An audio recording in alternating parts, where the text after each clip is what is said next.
The Open was very specific, and I want to thank Katie Tur and the team over there for having Krebs.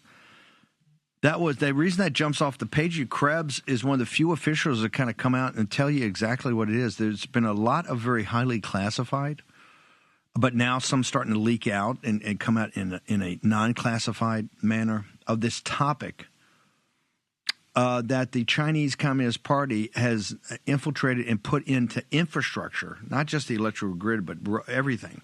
Trains, roads, cyber attacks, all of it, into our infrastructure. And when the balloon goes up, they can literally cripple the United States. And I know people don't want to address this, but like I said, the dispositive question for all of us when we're dealing with national security, and let's go back to the NDAA, is the great question of the 21st century is that who actually wins this great geopolitical struggle?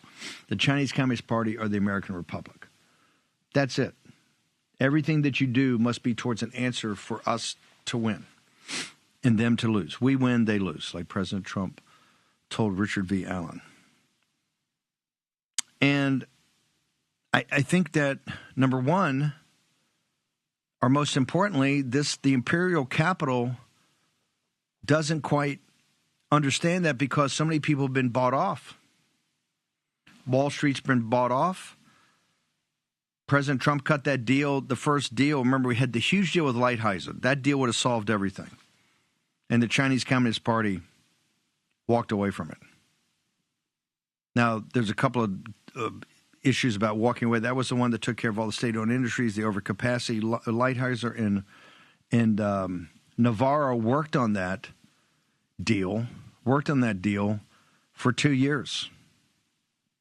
And essentially in May of, I think it was 2019, the Chinese communists walked away. Two things. Number one, they say, hey, all the Chinese used that for was to drive up the stock market, and then they shorted, and then they took their profit, shorted everything, and then put that out.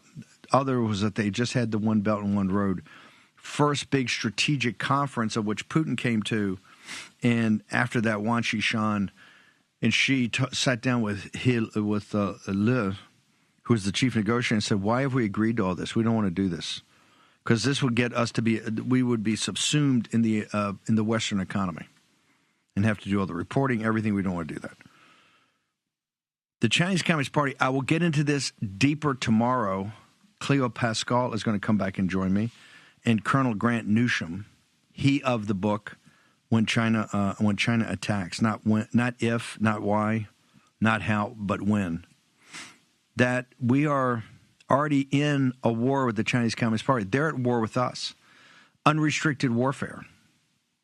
To wit, they've gone after the. You just heard this about the hacking of the telecoms. Nobody really wants to talk about it, but they took, millions of people's information. I would kind of think that was maybe an act of war. I don't know. Then you had Krebs right there say the quiet part out loud. Well, everybody knows they're all in the infrastructure, not just the electrical grid, which they're all over. They are everywhere. In every part of our infrastructure, including roads, railroads, highways, the flight systems that keep our planes up, all of it.